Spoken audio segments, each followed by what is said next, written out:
Hello everybody, welcome back to the channel. Before we proceed, hit that like and subscribe button. Now in this video we're looking at the AK-47 from Black Ops Cold War, which is hands down the best gun in Warzone right now. This is the loadout for the gun. So we're using the GRU suppressor, Spetsnaz RPK barrel, the 3x scope, the 45 round mag, and the airborne elastic wrap, and I'll explain why.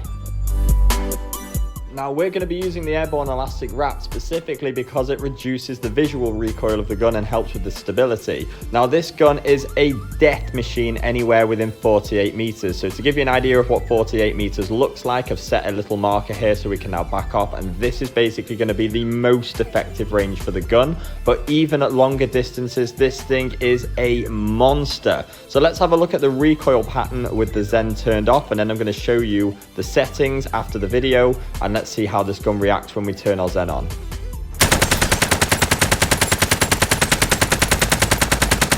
As you can see, there's a ton of recoil on this gun. Now let's turn the Zen on, and afterwards I'm going to show you all the settings on the computer so you can get the same results.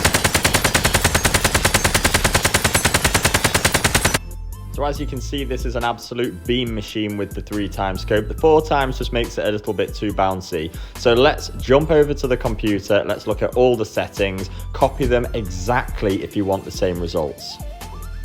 Over on the Zen Studio, make sure on the device settings, once you're plugged in, that the PS4 speciality mode is enabled, and just match up all the settings exactly as you can see them on the screen right now.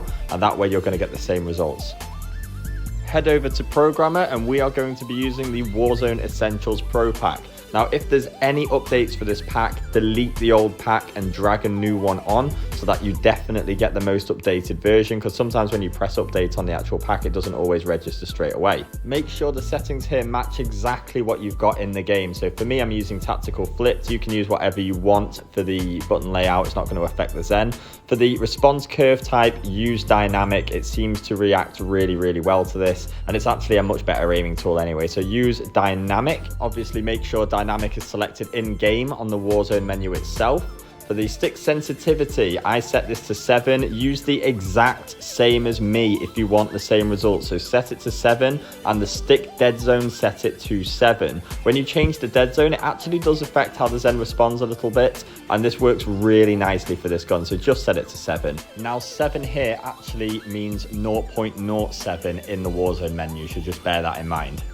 For the aim assist, I leave it disabled. If you want videos on aim assist, there's other YouTubers that will do that. I personally do not use aim assist. It's a little bit of overkill for me, so I do not actually use it. For the block rumble, make sure you have the setting that I've got here with rumbles off. But in the actual game on Warzone, make sure that controller vibration is enabled. I cannot stress that enough. It will affect how the Zen behaves in the game.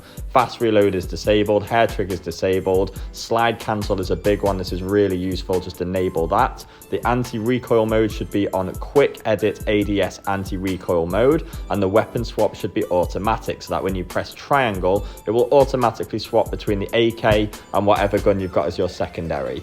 Now when we actually come to the assault rifle for the active primary weapon, we're using the Cold War AK-47, and the setting we've got there is 133. And as for your secondary, I'm using an OTS 9, but you can use whatever you want. I am actually going to swap it out to a Mac 10 because I feel that that is one of my favorite SMGs at the moment. I will do an updated video of that at some point. Now all you need to do is program the device. I hope this video helps, and I'll see you on the next one.